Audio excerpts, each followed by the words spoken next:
start, I want to welcome everyone to today's PrestoStats soccer training webinar. My name is Brad Seigan. I'm the Director of Marketing at Presto Sports.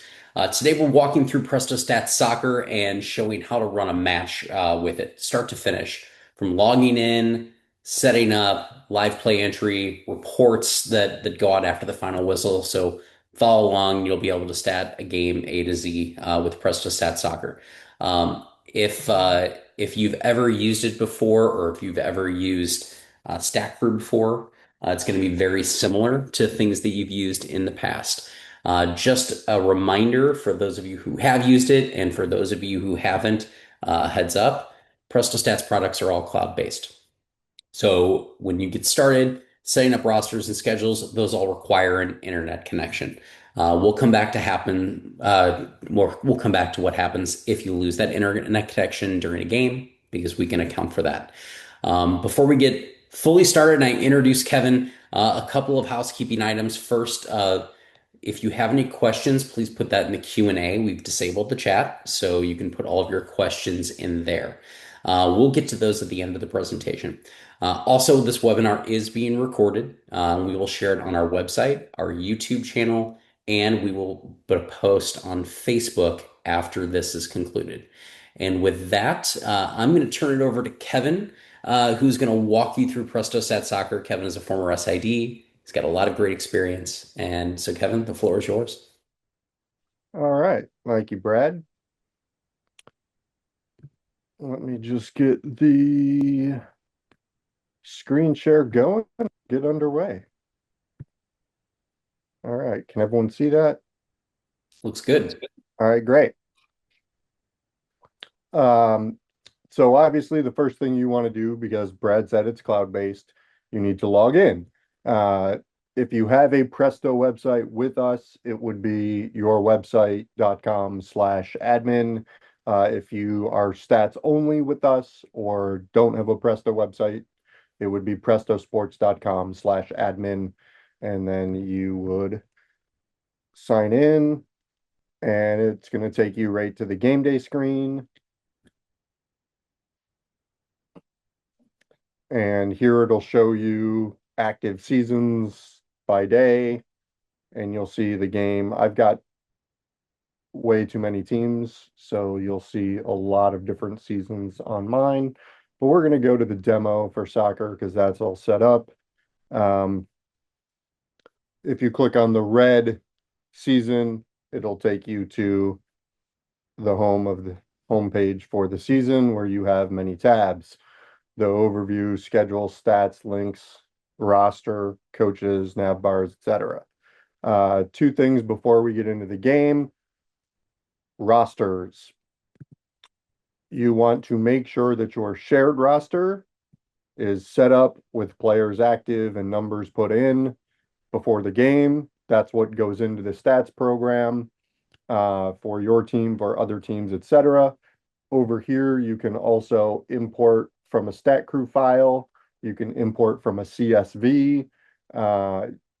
You can add one player individually and export a CSV to see what that looks like, so that you can make a CSV for the rest and then import them. But anyone who's listed here and active is going to be in the roster for live stats when you load your game. So you're going to want to make sure you're kind of performing maintenance, making sure you don't have dual numbers, and marking players who are injured and out for the year as inactive. That way they don't accidentally get stats and mess up participation and red shirts and all that good stuff. On the stats tab, looks like we don't have it there. If you need Presto Sync to send a XML to a scoreboard, you can download Presto Sync, and that will put a copy of the in-game XML onto a local computer. You don't have to have it on the stat computer if you want to have it on a scoreboard computer. They're the computer that runs the scoreboard. That way it's there for local. So if you have a video board that displays stats or whatever, you can use the live XML to pull in from there. More so for some of the other sports, less so for soccer, but we cover it in all of them. And the schedule tab is where you have your games. it would be on your game day. The main game day page would have a game you're about to start, but uh, we're going to launch a sample game here. This is the game day screen for an event, and the launch PrestoStats button is up here in the top right.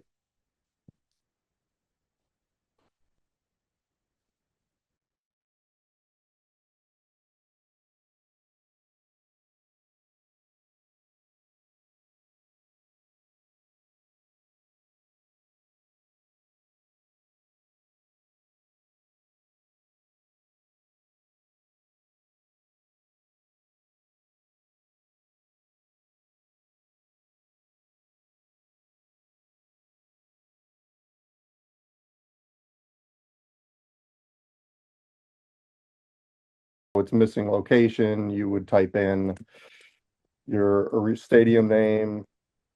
You can put in um,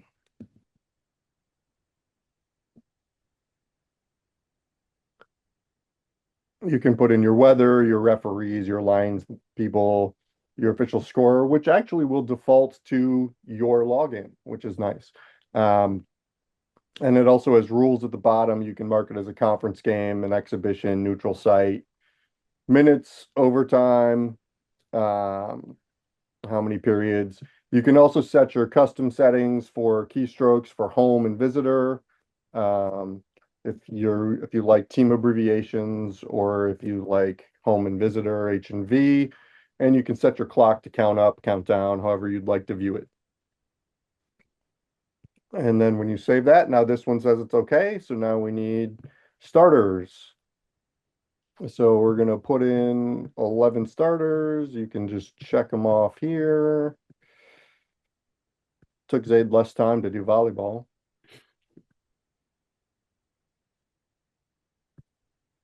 And now the stats for the other team. We need one goalie.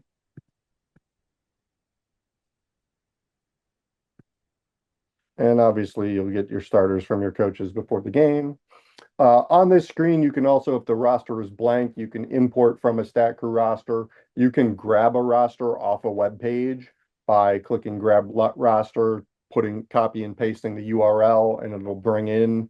You may need to have a little um, editing after the fact if it's got different positions, like these positions look like they were grabbed online, so it's got a 0 for back or midfield, but those won't show up anywhere.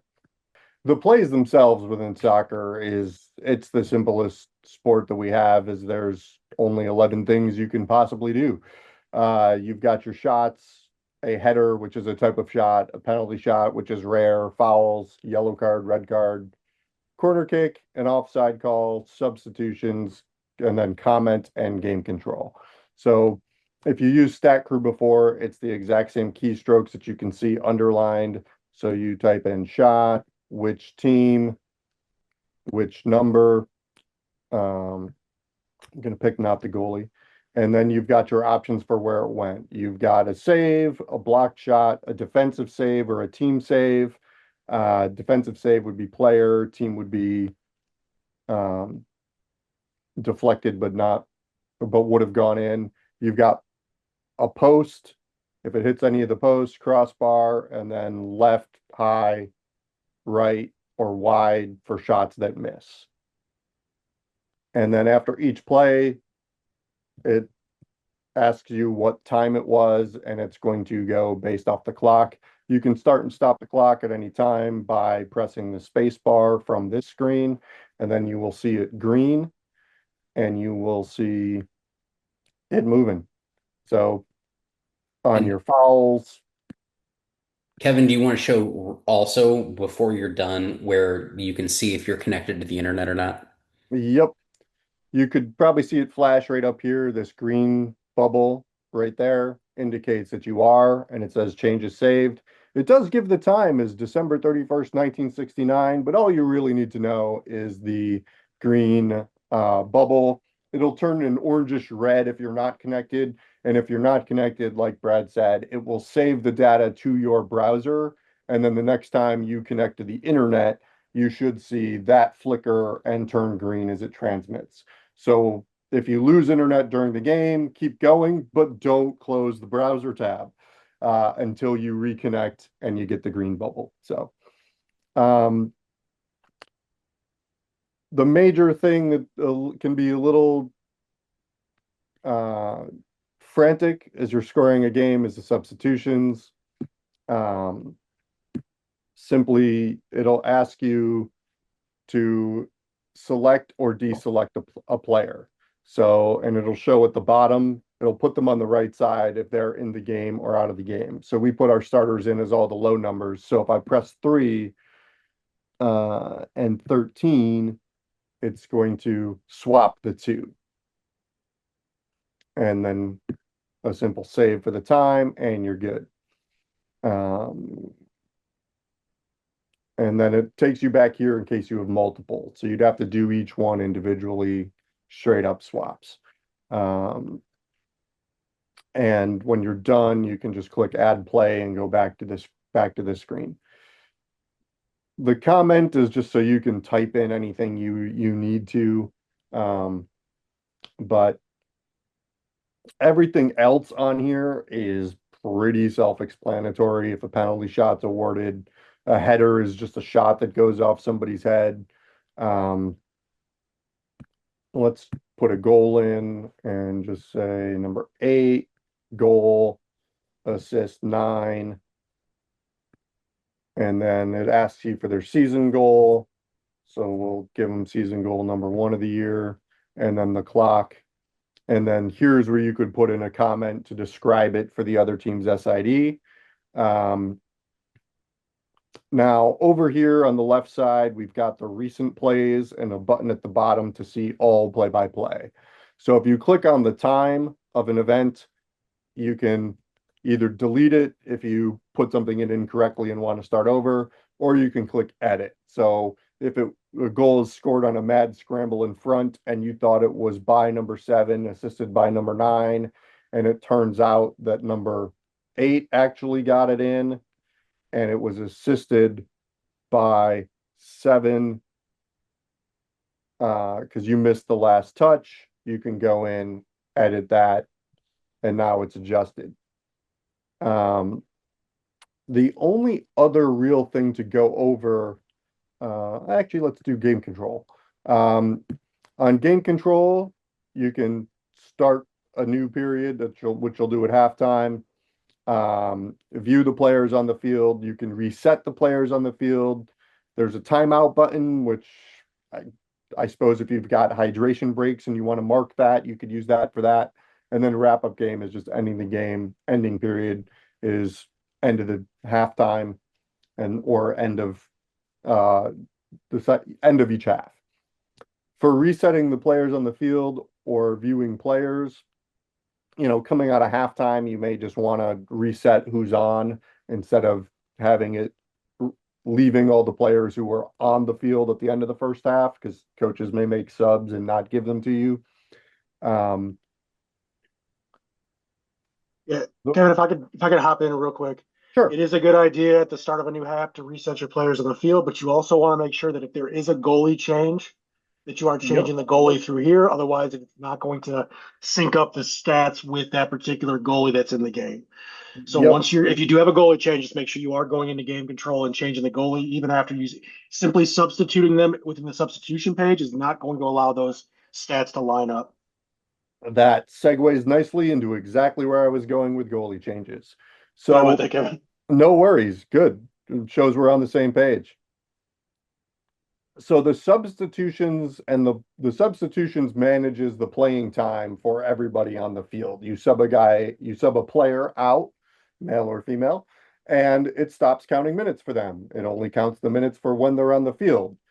At the beginning of the game, it made you designate a goalie. That's who gets the stats for when you say a shot was saved. It automatically gives it to the goalie that you've got indicated in the game. Same with goals against, shots faced, all those good stats. When you have a goalie change, you would come into game control and change the goalie, and you would pick uh, who you would set as a goalie. If they're coming in off the bench, you would say that they were on the bench and now number 30 is going into goal. After or as that happened, or once that happens, that new goalie is not getting any playing time unless you also go in to substitutions and you put in number 30, replacing the old goalie. And now that they're in the game, now they will get all of the saves when they make one, or goals against when they make one, and they'll have their minutes correct. So for goalie changes, you want to do game control, change goalie, substitution, and swap who's on the field so that the 11 on the field are having their playing time tracked. Does that make sense to everybody? It's great. All right. So we're going to go back to our game control. You can also use this set button to set your clock. So you can fast forward so we don't have to wait 45 minutes to reach the end of our game. So game control, end a period. We're going to end the first. Game control, start new period. We're going to start the second half. And now we're going to set our clock down to 0. And we're going to end the period. So now we're done with our full 90 minutes, and we can go into game control and wrap up game. And here's all of our steps. We've got confirmed score, PrestoStats wins. If it's 0-0, it gives you the option to start the next period for overtime. Complete game information. You need to put your duration in. So total time, 2 hours.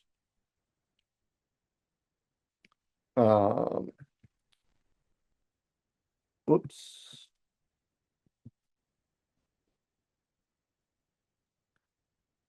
And then input goalie records. 1-0. Whoops. Sorry. 1-0 and 0-1.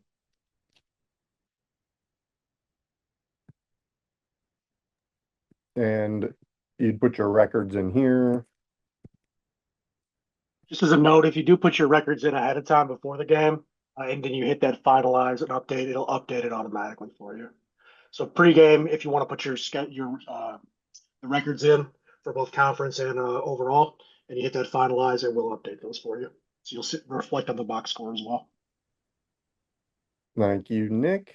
And then right here, you've got your print box score and play-by-play. You can also get to this from the reports window. Printable box scores with signature line for referee, and then for media, which doesn't have it. It'll show you, so referees want to check the cards and make sure that they've got that the stats of the discipline correct. And they'll sign the box score for you. And then that copy will sit in your laptop bag for 3 weeks. And you can also print your play-by-plays either by half, or by half or by full game. You can also download your files here, and send out emails, etc., etc.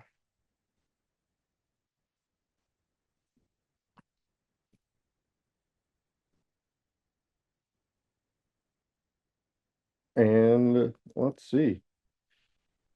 The only other thing from an in-game setup, or from an in-game perspective, soccer is a very leisurely pace compared to some of the other sports like volleyball and the actual statting of the match.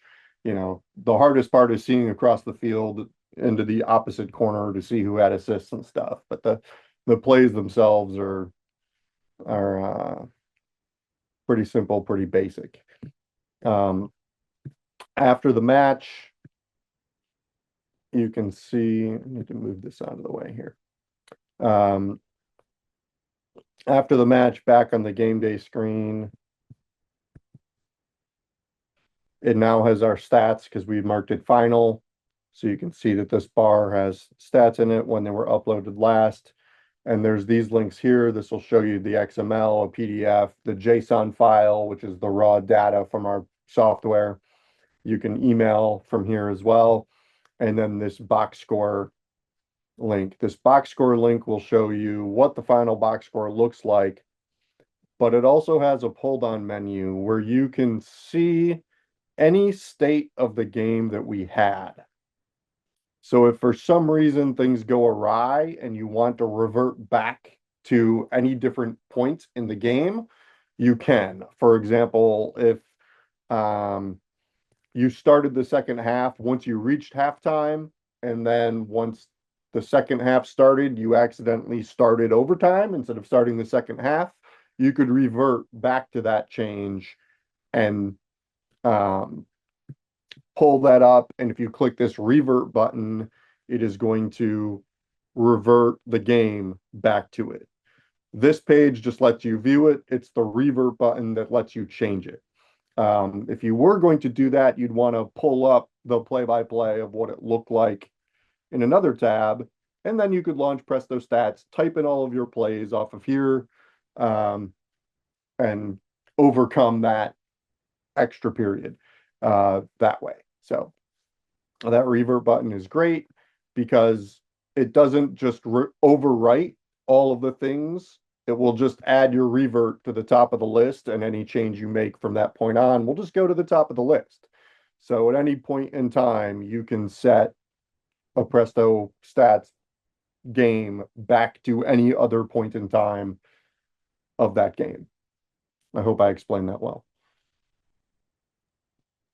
It's also pretty useful if you were to go back, just trying to find where a change was made. Like say a substitution was made in error, you can go Yep. back into those previous box scores and just view them without having to actually revert the entire box score, and then you can go into the system and make an adjustment as needed. And the one last thing that I didn't mention um, under the stats tab for sending live stats um, to if you don't have a Presto website or you also need to send it to another place. We have stat partners, and under the stat partners, you can check a box. We've got some destinations already preset, but like Sidearm, if you have a Sidearm website, you can put your username, password, and check there, and then it'll automatically um, send your live stats there. We also have some just generic FTP ones you can use. If you've got something else that needs it, um, like if you're streaming and you've got a program that automatically brings the XML in, you can send it to that via stat partners. If it's internet based, if it's local based, you just use Presto Sync for that. Um, One thing of note with the stat partners is the stat partners are tied to teams and not to the scorer. So if you're statting a neutral site game and you put in someone else's information into your school's stat partners, if you're not playing in that game, it's not going to send stats, but you would have access to the other team um, in order to stat that game. So you would actually need to click the change button, pick them, and then edit their stat partners so it goes where you want it to go. Like if you wanted it to go to your website, even though you're not in it, that's how you would do that. And with that, um, everything's on the record as an official game, the box score, the stats, and um, it's ready to write your recap and call it a day. So I'll turn things back over to Brad for any Q&A.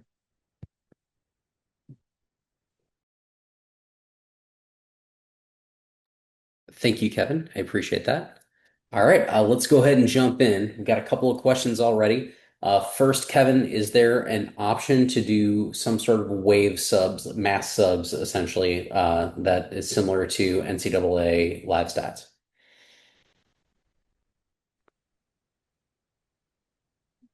That would most likely be like reset players on the field. If you click the reset players on the field, you can just type in the 11 players who are on there by number, and it will update everything.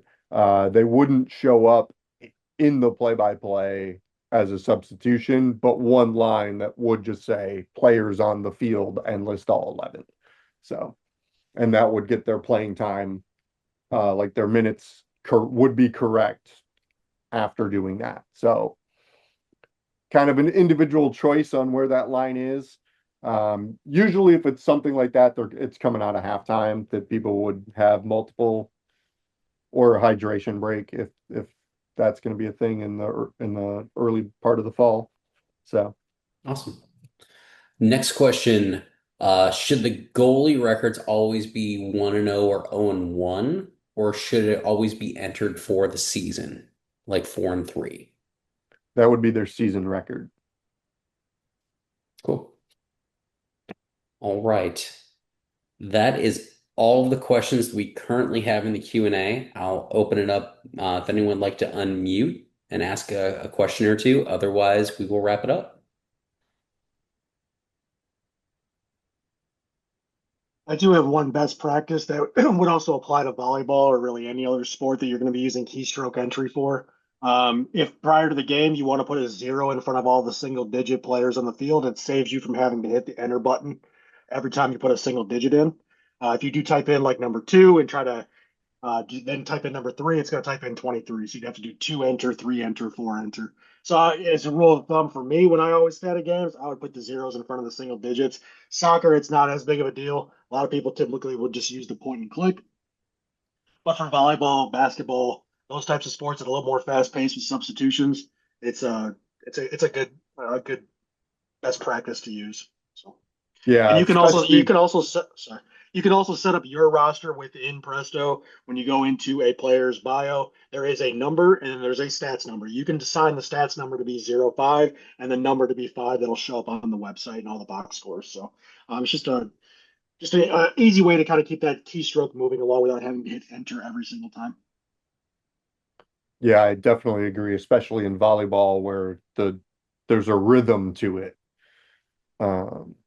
Soccer is obviously a little bit more laid back, but the rhythm of it really helps to have that 0. Further questions?